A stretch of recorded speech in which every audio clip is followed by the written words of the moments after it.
সাংবাদিক বন্ধুসকল, আজি বৰপেটা ৰোডত ভাৰতীয় জনতা পাৰ্টিৰ কাৰ্যালয়ত এখন বিশেষ সংবাদমেল আয়োজন কৰা হৈছে আৰু যিখনত নেকি আমাৰ মণ্ডল সভাপতি পৰমানন্দ ৰয়, আমাৰ চেয়াৰমেন ৰাজা চৰকাৰ ডাঙৰীয়া, লগতে আমাৰ উপসভাপতি জিলাৰ উপসভাপতি বুবুল দেউৰী ডাঙৰীয়া আছে। আৰু এইখন এইকাৰণে দিয়া হৈছে আজি বা আপোনালোকক নিমন্ত্ৰণ কৰা হৈছে। আজি কিছুদিন ধৰি মানে দেখিছোঁ যে আমাৰ সংবাদ মাধ্যমত এটা কথা ওলাই আছে যে অসমমালা যিটো শিমলাগুৰিৰ পৰা বা বৰপেটা ৰোডৰ পৰা যিটো মানা যোৱা যিটো ৰাস্তা, এই ৰাস্তা সন্দৰ্ভত বিভিন্ন ধৰণৰ মিছা তথ্য প্ৰকাশ কৰিছিলে বৰ্তমানৰ সৰভোগ সমষ্টিৰ বিধায়ক মনোৰঞ্জন তালুকদাৰ ডাঙৰীয়াই। আৰু তেখেতে এনেকুৱা কথাও কৈছিলে যে কামটো হেনো টেণ্ডাৰ প্ৰক্ৰিয়া সম্পূৰ্ণ হৈছে, কিন্তু মই 26 চনত হ'ব বুলি কৈছিলোঁ আৰু সেইকাৰণে কামটো আৰম্ভ কৰা নাই বুলি চৰকাৰকো দোষাৰোপ কৰি আছে।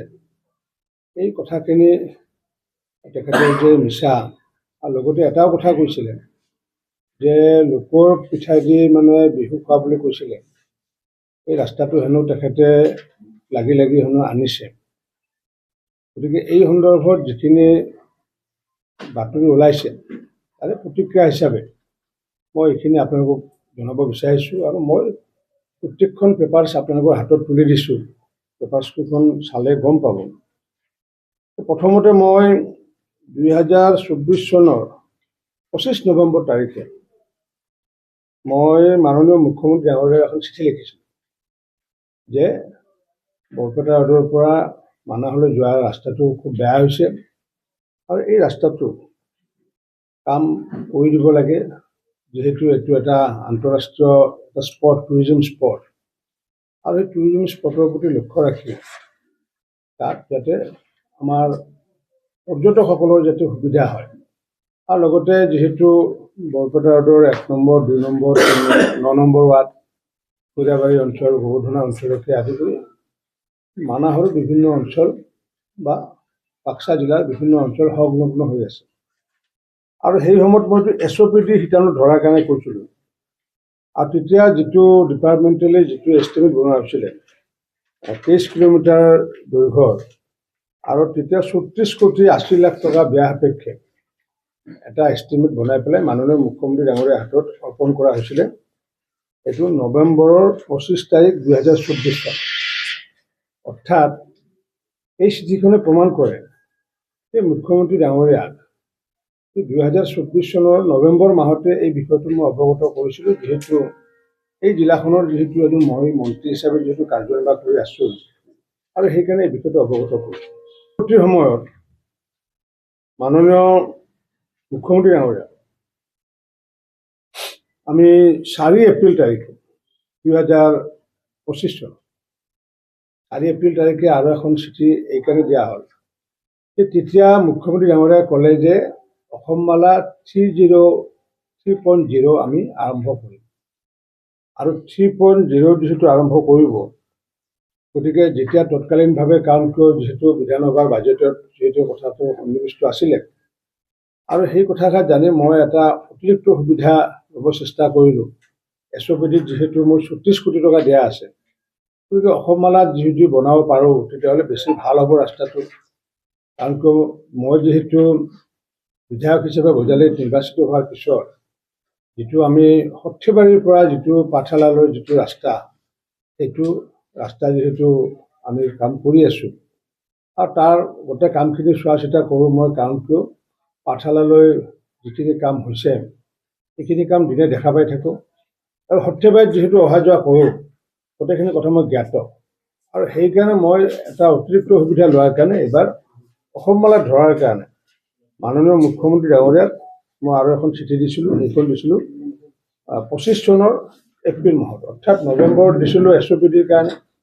যিহেতু মাৰ্চ মাহ পাৰ হৈ গ'ল, মুখ্যমন্ত্ৰী যিহেতু অসমমালা বুলি এটা নতুনকৈ 3.0 উলিয়ালে, তাৰপিছত মই দ্বিতীয় পত্ৰখনৰ যোগেদি এইটো তেখেতক আহ্বান জনাইছোঁ।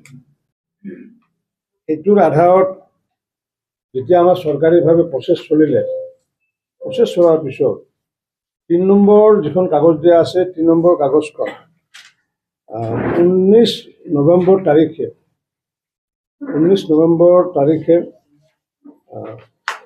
মানে তৃতীয়খন যিখন আছে তৃতীয়খনত 19 নৱেম্বৰ তাৰিখৰ 24 চনৰ যিখন কাগজ দিয়া আছে এই 3 নম্বৰ পৃষ্ঠাত ভুলতে পিন আপ কৰা হৈছে। তাত ইতিমধ্যে চিফ ইঞ্জিনিয়াৰ অফিচৰ পৰা এটা মেছেজ দিছিলে এক্সিকিউটিভ অফিচবিলাকলৈ যে কি ৰাস্তা মানে আমি প্ৰপ'জ কৰিব পাৰোঁ, কাৰণ কিয় বাজেটত যদি ধৰিবলগীয়া হয়, যিহেতু মানে মাষ্টৰ যিহেতু প্লেচ কৰে তাৰ আগে বাজেটতো ঘোষণা নকৰে, বাজেটত টকা আবণ্টন কৰিব লাগে। গতিকে সেইকাৰণে চিফ ইঞ্জিনিয়াৰ অফিচৰ পৰা ডিষ্ট্ৰিক্টবিলাকলৈ এখন মানে মেছেজ এটা আহিছিলে আৰু তাতে লিখা আছে as instructed by chief engineer all executive engineers are requested to fill the following data immediately and send it by today. সেইদিনাখনে পঠাব দিছিলে, যিহেতু বিধানসভাৰ কথা আছিলে। Name of the road, propose land, number of bridge কি আছে তাত গোটেইখিনি দি পেলাই 3 নম্বৰ যিখন ডকুমেণ্ট 3 নম্বৰ ডকুমেণ্টখন আচলতে হ'ব লাগে 2 নম্বৰ হ'ব লাগে, তাতে চিফ ইঞ্জিনিয়াৰৰ দিয়া আছিল। তাৰপিছত যেতিয়া প্ৰচেছটো যেতিয়া আৰম্ভ হ'ল, যিহেতু ফৰ্মেটত যিহেতু দিব দিলে ৰাস্তাটো, তাৰপিছত মই যিহেতু আমাৰ গাৰ্জেন অভিভাৱক মন্ত্ৰী যিহেতু চন্দ্ৰমোহন পাটোৱাৰী ডাঙৰীয়া, তেখেতক মই মে' মাহত এপ্ৰিলত যিহেতু মুখ্যমন্ত্ৰী ডাঙৰীয়াক জনালোঁ, তাৰপিছত মই গাৰ্জেন মিনিষ্টাৰ চন্দ্ৰমোহন পাটোৱাৰী ডাঙৰীয়াক মই জনালোঁ, তাত লিখা আছে যে বিশেষকৈ যে ইয়াতে এটা পইণ্ট লিখা আছে 2 নম্বৰ পেৰাগ্ৰাফত চালে গম পাব, while the MLA of Borpeta district may prioritize some other roads under the Assam Mala 3.0, I am firmly believe that from Borpeta Road to Bajbari streets hold paramount importance due to the strategic link to the global heritage site. মই guardian মিনিষ্টাৰক এইকাৰণে জনাইছোঁ যে বেলেগ মিনিষ্টাৰো হয়তো বেলেগ MLA হয়তো প্ৰস্তাৱ দিব পাৰে, কিন্তু প্ৰস্তাৱ দিলেও আৰু দিছেও প্ৰস্তাৱ, বেলেগ MLA অন্য তেওঁলোকৰ নিজৰ সমষ্টিৰ কাৰণে প্ৰস্তাৱ দিছিলে, যাৰ কাৰণে মই গাৰ্জেন মিনিষ্টাৰক এই বিষয়ে জনাইছিলোঁ যে বেলেগ MLA প্ৰস্তাৱ দিলেও বৰপেটা ডিষ্ট্ৰিক্টক সাঙুৰি পেলাই এই ৰাস্তাটোহে ল'ব লাগে বুলি মই কৈছিলোঁ। তাৰপিছত পৰৱৰ্তী যিখন ডকুমেণ্ট আছে তাত গাৰ্জেন মিনিষ্টাৰলৈ আমাৰ হেৰিয়ে জনাইছিলে, ডিষ্ট্ৰিক্ট কমিশ্যনাৰে জনাইছিলে। ডিষ্ট্ৰিক্ট কমিশ্যনাৰে যেতিয়া আলোচনা বিলোচনা কৰিলে ইঞ্জিনিয়াৰৰ লগত, আৰু তেতিয়া DC মই কৈছিলোঁ যে আমাৰ বৰপেটা জিলাৰ পৰা যিটো ৰাস্তা হ'বগৈ সেই ৰাস্তাটো আমাৰ বৰপেটা ৰোডৰ পৰা মানাহলৈ ধৰিব লাগে। তেতিয়া ক'লে কি যে যিহেতু সেইটো আধা ৰাস্তা মানে বৰপেটা জিলা পৰে, আধা মানাহ পৰে, বাক্সা পৰে। কৈছোঁ নহয়, তথাপি আমাৰ পিন পইণ্টটো যিহেতু ইয়াৰ পৰা ষ্টাৰ্ট হ'ব, গতিকে এইটো আমাৰ বৰপেটা ডিভিজনৰ পৰা ধৰিব লাগে, কাৰণ বাক্সা অসমৰ ভিতৰত, বৰপেটা জিলা অসমৰ ভিতৰত, যাৰ কাৰণে DCয়ে এইটো ফাইনেল কৰি পেলাই তেওঁলোকে 21 মে' 2025 তাৰিখে তেওঁলোকে ফাইনেল কৰি পেলাই আমাৰ এই ৰাস্তাটো ফাইনেল কৰি পেলাই ফৰ্মেট বনাই পেলাই ৰাস্তাটোৰ সন্দৰ্ভত দিলে, আৰু তাত গাৰ্জেন মিনিষ্টাৰো তাত চহী আছে।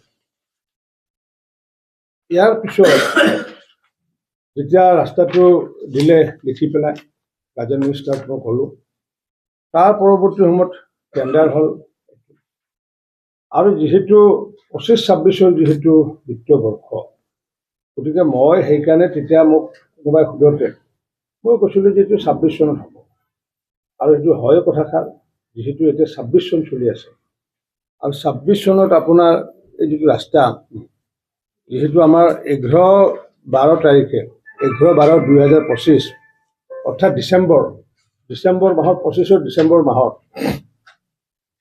এই ৰাস্তাটো যি মাইক্ৰ'কজম বিল্ডাৰ্ছ নামৰ মানে তেওঁলোকে পাইছিলে, আৰু তেওঁলোকে পোৱাৰ ক্ষেত্ৰত তেওঁলোকক এইটো অফাৰ এটা দিছে যে আপোনালোকক এই ৰাস্তাটো দিয়া হ'ল 71 কোটি টকা ব্যয় সাপেক্ষে, 71 কোটি 32 লাখ টকা ব্যয় সাপেক্ষে, আৰু সেইকাৰণে আপুনি ছিকিউৰিটি মানি জমা দিব লাগে 1 কোটি 42 লাখ 64 হাজাৰ টকা ছিকিউৰিটি মানি জমা দিব লাগে।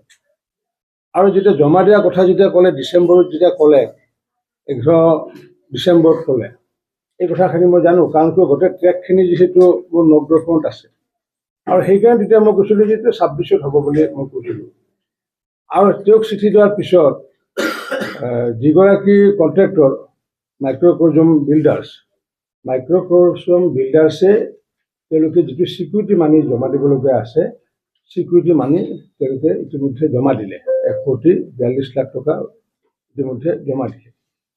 আৰু জমা দিয়াৰ পিছত এতিয়ালৈ তেওঁক লগত যিটো এগ্ৰিমেণ্ট হ'ব লাগে, PW ডিপাৰ্টমেণ্টৰ যিটো এগ্ৰিমেণ্ট, সেই এগ্ৰিমেণ্ট এতিয়াও হোৱা নাই। গতিকে নিশ্চিত ওপৰত তেওঁৰ লগত এগ্ৰিমেণ্ট হোৱাৰ পিছত তাত কাম হ'বগৈ, আৰু কাম যেতিয়া হ'ব নিশ্চিত ওপৰত এই কামটো প্ৰায় 1.5 বছৰৰ ভিতৰত, যিহেতু অসমমালা ৰাস্তা 1.5 বছৰমান লাগিব, গতিকে শেষ হওঁতে 2027 চন হ'বগৈ। কাৰণ যিহেতু এতিয়ালৈ তেওঁলোকৰ লগত যিহেতু এগ্ৰিমেণ্ট হোৱা নাই, এই ৰাস্তাটো সম্ভৱতঃ, মই সম্ভৱতঃ শব্দ কৈ দিছোঁ, সম্ভৱতঃ মাননীয় প্ৰধানমন্ত্ৰী ডাঙৰীয়াই পুনৰ অসমলৈ আহিব, প্ৰধানমন্ত্ৰী হিচাপে আহিব, আৰু যেতিয়া তেখেতে আহিব তেতিয়া এই অসমমালাৰ যিমানকেইটা ৰাস্তা আছে, পথ আছে সমগ্ৰ অসমত, একেলগে তেখেতে চেৰিমনিয়েলি তেওঁ কামৰ শুভাৰম্ভ কৰিব। গতিকে যিখিনি কথা ওলাই আছে সেইখিনি কথা যে উকাত মিছা, মই তথ্য প্ৰমাণ সহকাৰে প্ৰমাণ কৰি দিলোঁ যে এই ৰাস্তাটো লৈ পেলাই সেই তাহানিৰ পৰা মই লাগি আছিলোঁ, এতিয়াও লাগি আছোঁ। আনকি ফাইনেল ৱৰ্ক অৰ্ডাৰ যে পোৱা নাই মই সেইটোও জানো, আৰু ফাইনেল ৱৰ্ক অৰ্ডাৰ পোৱা নাই এইকাৰণে কাৰণটো এইটো, মুখ্যমন্ত্ৰী ডাঙৰীয়াই চেৰিমনিয়েলি গোটেইকেইটা ৰাস্তা একেলগে উদ্বোধন কৰাৰ কথা আছিলে। কিন্তু ইয়াতকৈ এটা ডাঙৰ কথা হৈছে কি, যেতিয়া আমাৰ বিধায়িনী দলৰ বৈঠকত মাননীয় মুখ্যমন্ত্ৰী ডাঙৰীয়াই যেতিয়া আমাক জনাইছিলে যে ক'ত ক'ত ৰাস্তা হ'ব বুলি জনাইছিলে, আৰু সেইখিনি সময়ত আমাৰ যিহেতু ফণীধৰ তালুকদাৰ তেখেতো সেই বিধায়িনী দলৰ বৈঠকত উপস্থিত আছিলে, মই উপস্থিত আছিলোঁ, আৰু ফণীধৰ তালুকদাৰেও এই বিষয় লৈ পেলাই মুখ্যমন্ত্ৰীক জনাইছিলে যে যিহেতু বাক্সা জিলাত যিহেতু গোবৰ্ধনে এৰাৰ পিছতে বাক্সা জিলা পৰে, গতিকে সেই ৰাস্তাটো অসমমালাত হ'ব লাগে বুলি ফণীধৰ তালুকদাৰে জনাইছিলে, আৰু সেইদিনাখন বিধায়িনী দলৰ বৈঠকত তেখেতে আছিলে। আৰু সেইটোৰ পৰিপ্ৰেক্ষিতত সেইদিনা মুখ্যমন্ত্ৰী ডাঙৰীয়াই সুধিছিলে যে ৰঞ্জিত দাৰ এতিয়া দুটা ৰাস্তাই হ'ল, কাৰণটো এটা ৰাস্তা তেওঁ ইতিমধ্যে ধৰিছে বৈজালিত, হাদেৰীৰ পৰা গেৰুৱাপাৰালৈ ধৰিছে প্ৰায় 86 কোটি টকা ব্যয় সাপেক্ষে, আৰু এইটোও ধৰিছে। গতিকে ৰঞ্জিত দাই কোনপিনেদি খোজকাঢ়ে, বৰপেটা ৰোডৰ পৰা মানাহলৈ খোজকাঢ়ে না হাদেৰীৰ পৰা গেৰুৱাপাৰালৈ খোজকাঢ়ে, গতিকে তেখেতেহে জ্ঞাত হ'ব বুলি তেনেকুৱাকৈ অকণমান সেইদিনা ধেমালিও কৰিছিলে। আৰু সেইদিনাখন ফণীধৰ তালুকদাৰ আছিলে, আৰু তেতিয়া আমি কৈছিলোঁ যে নহয়, মানাহৰ ৰাস্তাটোৰে ময়ো খোজকাঢ়িম, ফণীধৰ তালুকদাৰেও খোজকাঢ়িব, আৰু সমগ্ৰ অসম নহয় বিশ্বৰ মানুহ খোজকাঢ়িব পাৰিব। মই সেইকাৰণে এইকেইদিন যিহেতু বিভিন্ন ধৰণৰ বিভ্ৰান্তিমূলক কথা ওলাই আছে যে ৰাস্তাটো কৰিব দিয়া নাই, এই ৰাস্তাটো যিহেতু ডিপাৰ্টমেণ্টৰ পৰা ফাইনেল হেৰিয়ে হোৱা নাই, ৱৰ্ক অৰ্ডাৰ পোৱা নাই, আৰু ৱৰ্ক অৰ্ডাৰ পাবগৈ, আৰু ৱৰ্ক অৰ্ডাৰ পালে নহ'ব, এইটোতো চেণ্ট্ৰেলি আমাৰ মুখ্যমন্ত্ৰী ডাঙৰীয়াই কৰাৰ কথা আছিলে, আৰু সিদিনাখন কৰাৰ কথা আছিলে, তাৰপিছতে কামো আৰম্ভ হোৱাৰ কথা। বিভাগ সম্পূৰ্ণৰূপে সাজু, কাৰণ কিয় মাননীয় মুখ্যমন্ত্ৰী ডক্টৰ হিমন্ত বিশ্ব শৰ্মা ডাঙৰীয়াৰ নেতৃত্বত যিমান হাজাৰ কিলোমিটাৰ ৰাস্তা বাট পথ হৈছে, প্ৰায় 8,000 কিলোমিটাৰ অসমত বাট পথ, আনকি পাটাচাৰকুছি সমষ্টি মই নিজে 294 কিলোমিটাৰ ৰাস্তা কৰিছোঁ, আৰু সেইখিনি মোৰ কথা নহয়, সেই উক্তিটো হৈছে মাননীয় মুখ্যমন্ত্ৰী ডাঙৰীয়াৰ উক্তি, অৰ্থাৎ বৰপেটা ৰোডৰ পৰা গোলাঘাট গৈ পাবগৈ। গতিকে যি সময়ত আমি ইমান হাজাৰ হাজাৰ কিলোমিটাৰ ৰাস্তা কৰি আছোঁ, সেই সময়ত আমাৰ কাৰণে এইটো 23 কিলোমিটাৰ ৰাস্তাটো একো ডাঙৰ কথা নহয়।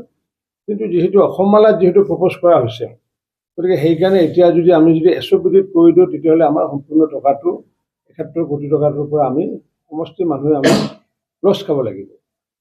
আমি বহুতে কৈ আছে যে এইটো বেলেগ ঠিকানত ধৰি হৈ কৰিব লাগে, কিন্তু আমাৰ কিছু কষ্ট হৈছে, ময়ো এইকেইদিন অহা যোৱা কৰি আছোঁ, কষ্ট হৈছে। এই যে কষ্ট হৈছে, কাৰ কাৰণে কষ্টটো খাবলগীয়া হৈছে? মই যেতিয়া সৰভোগ সমষ্টিৰ বিধায়ক আছিলোঁ, আজি আপোনালোকৰ মাজত সাংবাদিক অঞ্জন নাথ যে গোবৰ্ধন অঞ্চলৰ মানুহ, মই যেতিয়া ইয়াতে আছিলোঁ, বিধায়কৰ দায়িত্বত তেতিয়াতো গোবৰ্ধনাৰ পৰা বৰপেটালৈ আহিব লগা ৰাস্তাটোতো এনেকুৱা কেতিয়াও নাছিল। মই যেতিয়া 11 চনত বিধায়ক হোৱাৰ আগতে তেনেকুৱা আছিলে, বৰ্তমান আজি যেনেকুৱা, আৰু 11 চনৰ আগতে তেনেকুৱা আছিলে। কিন্তু 11 চনৰ পিছত মই সেই ৰাস্তাটোৰ মতে বনাইছিলোঁ, চৰকাৰ যায় নাথাকক কিয়। তাৰপিছত পৰৱৰ্তী সময়ত আৰু এবাৰ বনাইছিলোঁ। আনকি আমি ৰাস্তাটো আমি ঘূৰাই আনি চাফা কামাৰেদি ঘূৰাই আনিছিলোঁ যেতিয়া বেকী নদীৰ গৰাখহনীয়া হৈছিলে। আৰু তেতিয়া বৰ্তমানৰ মুখ্যমন্ত্ৰী ডক্টৰ হিমন্ত বিশ্ব শৰ্মা ডাঙৰীয়াক মই নিজে আনিছিলোঁ। আৰু তেখেতেও তেতিয়া পৰামৰ্শ দিছিলে যে এইপিনে যদি বেকীৰ কাষেৰে যদি বনায় তেতিয়াহ'লে পৰৱৰ্তী সময়ত আৰু ভাঙিব পাৰে, যাৰ কাৰণে আমি লেণ্ড একুৱাৰ কৰি পেলাই আমি চাফা কামৰৰ মাজেদি লৈ পেলাই আমি সেই ৰাস্তাটো পুনৰ নিৰ্মাণ কৰিছোঁ। এইবাৰ যিটো নিৰ্মাণ কৰা হ'ব, এইবাৰ পোনপটীয়াকৈ হ'ব, এইবাৰ চাফা কামৰৰ মাজেদি নাযাব। আমি প্ৰটেকশ্যন দি পেলাই বেকী নদীৰ প্ৰটেকশ্যন দি পেলাই আমি পোনপটীয়াকৈ কৰাৰ ব্যৱস্থা কৰিছোঁ। গতিকে এইটো আমাৰ বৰপেটা ৰোডৰ পৰা মানাহলৈ যোৱা ৰাস্তাটো আমাৰ এই অঞ্চলৰ ৰাইজৰ কাৰণে বিশেষকৈ এটা আয়ুস ৰেখাৰ দৰে। কাৰণ কিয় এই ৰাস্তাটোৰ লগত আমাৰ কৃষকসকলৰ সম্পৰ্ক আছে। কৃষকসকলে কেনেকুৱাকৈ ঠেলাত তেওঁলোকে সামগ্ৰী আনে সেইটো আমি সকলোৱে জানো। গতিকে সেইটোৰ উপৰিও বিভিন্ন ধৰণৰ বহুত লাৰ্জ স্কেল আমাৰ বগৰীগুৰি অঞ্চলেই হওক, বাৰাপেটা খাৰিজা বিজনী অঞ্চলেই হওক, বিৰাচীপাৰা অঞ্চলৰ ৰাইজে হওক, গোবৰ্ধনা কাটাজাৰ অঞ্চলৰ ৰাইজে হওক বা বাবাৰী অঞ্চলৰ ৰাইজে যিহেতু এইপিনে অহা যোৱা কৰে, গতিকে আমাৰ কাৰণে এইটো এটা আয়ুস ৰেখাৰ দৰে। গতিকে এই ৰাস্তাটো লৈ পেলাই আমি সংবেদনশীল। এই যে ৰাস্তাটো যে বেয়া, মানে বেয়া হৈ থাকিলে বা ৰিপেয়াৰ যে কৰিব নোৱাৰিলে, তাৰ কাৰণে ৰেছপনচিবল কোন? তাৰ কাৰণে ৰেছপনচিবল যদি তেখেতে দাবী কৰিছিলে যে মুখ্যমন্ত্ৰীক কৈ পেলাই তেওঁ ৰাস্তাটো আনাবলৈ কৈছিলে, মুখ্যমন্ত্ৰীক কৈ পেলাই তেওঁ যদি ৰাস্তাটো আনিছিলে, তেতিয়াহ'লে মুখ্যমন্ত্ৰীক কৈ পেলাই তেওঁ ৰাস্তাটো কিয় ৰিপেয়াৰিং কৰিব পৰা নাই? মুখ্যমন্ত্ৰীক কৈ পেলাই তেওঁ যদি ৰাস্তাটো আনিছে, তেতিয়াহ'লে মুখ্যমন্ত্ৰীক কৈ পেলাই আজি বেকী নদী, আজি মই যেতিয়া 1 কোটি টকা ব্যয় সাপেক্ষে যি ৰাস্তাটো 100 কোটি টকা ব্যয় সাপেক্ষে ৰাস্তা আৰু দলঙৰ যি কাম কৰিলোঁ আজি কাহিটেমালৈ, সেই সময়ত ৰাস্তাখিনি কৰা হ'ল, কিন্তু দলঙৰ কামখিনি হৈ থাকিলে। আজি 5 বছৰ আগতে মই কৰি দিয়াৰ পিছতো আজি সম্পূৰ্ণ হৈ নুঠিলে। মিছা কথা কয়, কিন্তু সেইখিনি সময়ত আমাৰ তাৎক্ষণিকভাৱে প্ৰতিক্ৰিয়া দিয়াৰ ব্যৱস্থা নাথাকে। কাৰণ মই যিহেতু বিভিন্ন অঞ্চল ঘূৰি ফুৰোঁ আৰু আপোনালোকে যিহেতু সেইখিনিত মোক নাপায়, যাৰ কাৰণে প্ৰকৃত কথাখিনি গম নাপায়।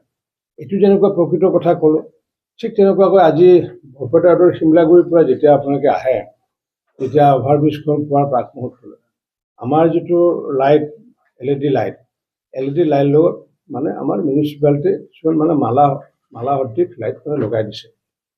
আৰু বাহিৰৰ পৰা যেতিয়া সোমাই অহাৰ লগে লগে যিটো 1 কালাৰৰ লাইট, দলংখনত যেনিবা আমি 15 আগষ্ট 26 জানুৱাৰীৰ প্ৰতি লক্ষ্য ৰাখি এটা তিৰংগ 3টা গেৰুৱা, গ্ৰীণ আৰু হোৱাইট 3টা ৰঙৰ আমি তাত মানে অভাৰব্ৰিজখনত আমি লগাইছিলোঁ মিউনিচিপালিটি। কিন্তু তাৰ বিপৰীতে যেতিয়া হৰভোগত যেতিয়া যাওঁ, হৰভোগৰ হাৱে চুকত সোমোৱাৰ লগে লগে ৰঙা, নীলা, সেউজীয়া সেই মালাবোৰ যেতিয়া থাকে, থকাৰ পিছত PWD নৰ্মছ মতে তাত তেনেকুৱা ৰং বিৰঙৰ কোনো ধৰণৰ মালা দিব নোৱাৰে। এইটো কাৰণ অবষ্ট্ৰাকশ্যন হয়, চকুত অবষ্ট্ৰাকশ্যন হয়, যাৰ কাৰণে মই মালাখিনিত তাৰ পৰা ওলাই দিয়াৰ কাৰণে বা খুলি দিয়াৰ কাৰণে মই আহ্বান জনাইছিলোঁ পৌৰসভাক, আৰু পৌৰসভাই সেইটো তাত বন্ধ কৰি দিছে। কিন্তু বাতৰি প্ৰকাশ হ'ল এনেকুৱাকৈ যেন হৰভোগৰ যেন LED লাইটসমূহ যেন মানে বন্ধ কৰি দিলে যেন। আমি সেই মালাবোৰ, আৰু যিদিনাখন মালা বন্ধ কৰিছে সেইদিনাখন মই নিজে হৰভোগতে আছোঁ, সেইদিনা সন্ধিয়াখন মই তাতে হৰভোগতে আছোঁ। আৰু সেইটা বহু মানুহে কৈছে যে আজি সোমোৱাৰ লগে লগে চকুত লগা নাই, সোমোৱাৰ লগে লগে ধুনীয়া লাগিছে। আৰু আপোনালোককো মই সন্ধিয়াৰ ভাগত চাই আহিব দিছোঁ, বৰপেটা ৰোডৰ শিমলাগুৰিৰ পৰা অভাৰব্ৰিজলৈ আহিব। আৰু এতিয়া যদি আপুনি হৰভোগতো যদি অভাৰব্ৰিজ এৰি পেলাই যেতিয়া সোমাই যাব, এতিয়া চকুত নধৰে। কিন্তু বিভিন্ন সময়ত বিভিন্ন ধৰণৰ বক্তব্য ৰখাৰ সময়ত আমি প্ৰতিক্ৰিয়া দিব যিহেতু নোৱাৰোঁ, গতিকে সেইকাৰণে আজি আপোনালোকৰ সন্মুখত মই প্ৰতিক্ৰিয়া দিলোঁ যে আমাৰ হৰভোগৰ যি আমি বৰপেটা ৰোডৰ যি আমি ৰাস্তা ঘাট ইতিমধ্যে আমি গৌৰৱ পথ নামেৰে এইটো আঁচনি লোৱা হৈছিলে অসম চৰকাৰৰ, আৰু সেইটো মিউনিচিপালিটিক জনোৱা হৈছিলে ৰাস্তাটো কি কৰিব লাগে। বৰপেটা ৰোডৰ মিউনিচিপালিটি কৈছিলে যে আমাৰ গৌৰৱ পথৰ এইটো ৰাস্তাই আমি বিউটিফিকেশ্যন মানে কৰিব লাগে বুলি জনাইছিলে। ঠিক তেনেকুৱাকৈ হৰভোগ পৌৰসভা, বিজেপি নেতৃত্বাধীন পৌৰসভা, মালবিকা দাস চেয়াৰমেন, সম্পদ দাস ভাইচ চেয়াৰমেন, তেওঁলোকে কৈছিলে কি যে হৰভোগতো মূল পথটোতে এই টকাটো খৰচ কৰিব লাগে। অৰ্থাৎ এই টকাটো আমাৰ মিউনিচিপালিটিয়ে এই টকাটো ধৰিছিলে, তাত মানে এক্সিকিউট কৰিছে মিউনিচিপালিটিয়ে কৰা নাই, কামখিনি কৰিছে PWD ডিপাৰ্টমেণ্টে কৰিছে। গতিকে সেইটো ৰাস্তাও যাতে সমভাৱে যাতে যেনেকৈ ইয়াতে অভাৰব্ৰিজ বনোৱাৰ কাৰণে বৰপেটা ৰোডত সৰভোগতো অভাৰব্ৰিজ বনাই আছোঁ, সৰভোগত ছায়েন্স বিল্ডিং বনোৱাৰ কাৰণে ছায়েন্স ষ্ট্ৰীম বনোৱাৰ কাৰণে বৰপেটা ৰোডতো বনাইছোঁ। তাৰমানে আমি যি কৰিছোঁ যাতে সমভাৱে যাতে দুটা অঞ্চল যাতে আমি ডেভেলপ কৰিব পাৰোঁ তাৰ কাৰণে নিৰবিচ্ছিন্নভাৱে আমি কাম কৰি আহিছোঁ। ছায়েন্স কলেজ বননগৰত আগতে কৰিছোঁ, পিছত JLCত কৰিছোঁ, অভাৰব্ৰিজ বৰপেটা ৰোডত আগত কৰিছোঁ, পিছত কৰিছোঁ সৰভোগত কৰিছোঁ। গৌৰৱ পথৰ ৰাস্তাৰ কাম বৰপেটা ৰোড আগতে হৈছে, তাত অকণমান দেৰি হৈছে, এতিয়াও কাম শেষ হোৱা নাই। গতিকে এনেকুৱাকৈ আগন্তুক দিনত সৰভোগে হওক, বৰপেটাই হওক, বজালীয়ে হওক, বঙাইগাঁৱে হওক বা সমগ্ৰ অসমত নিৰবিচ্ছিন্নভাৱে আমাৰ চৰকাৰখনে কাম কৰি আছে। আৰু আমাক যিমানে যি ৰাজনীতি নকৰক কিয়, যি আমাৰ উন্নয়নৰ গংগা যি বৈ গৈ আছে অসমত, সেই উন্নয়নৰ গংগা স্পৰ্শ কৰিছে, সৰভোগকো স্পৰ্শ কৰিছে, বৰপেটা ৰোডকো স্পৰ্শ কৰিছে, বঙাইগাঁৱকো কৰিছে, বৰপেটাকো কৰিছে, বজালীকো কৰিছে। আগন্তুক দিনত নিশ্চিত ওপৰত মাননীয় মুখ্যমন্ত্ৰী ডক্টৰ হিমন্ত বিশ্ব শৰ্মা ডাঙৰীয়াৰ নেতৃত্বত উন্নয়নৰ গংগা অকল এইবাৰে নহয়, আগন্তুক দিনত যি 5টা বছৰ আহি আছে, নিশ্চিত ওপৰত BJPৰ নেতৃত্বত NDA চৰকাৰ হ'ব। যোৱাকালি আপোনালোকে এইটো জ্ঞাত আৰু মই আগৰ পৰা কৈ আহিছোঁ। গতিকে আমি আগন্তুক দিনতো যিখিনি কাম আছে সেইখিনি কাম আমি আগন্তুক দিনত বহু অঞ্চলত কাম পূৰ্বতে কৰা হোৱা নাই, এতিয়াও বহুতত মানে কৰা হোৱা নাই। বিলাসীপাৰা অঞ্চলত কাম কৰা হোৱা নাই, বগৰীগুৰি অঞ্চলত কাম কৰা হোৱা নাই, নিচুকা অঞ্চলত কাম কৰা হোৱা নাই, এনেকুৱাকৈ কলভাঙা অঞ্চলত কাম হোৱা নাই, বালাভিটা অঞ্চলত কাম হোৱা নাই। এনেকুৱাকৈ বিভিন্ন অঞ্চল যিসমূহ কাম কৰিবলগীয়া আছে, নিশ্চিত ওপৰত আমি আগন্তুক দিনত আমাৰ চৰকাৰখনে সেইবোৰ অঞ্চলতো এই কামখিনি কৰিব। ধন্যবাদ। যিকোনো খবৰ আৰু বিজ্ঞাপনৰ বাবে যোগাযোগ কৰক 7896121996।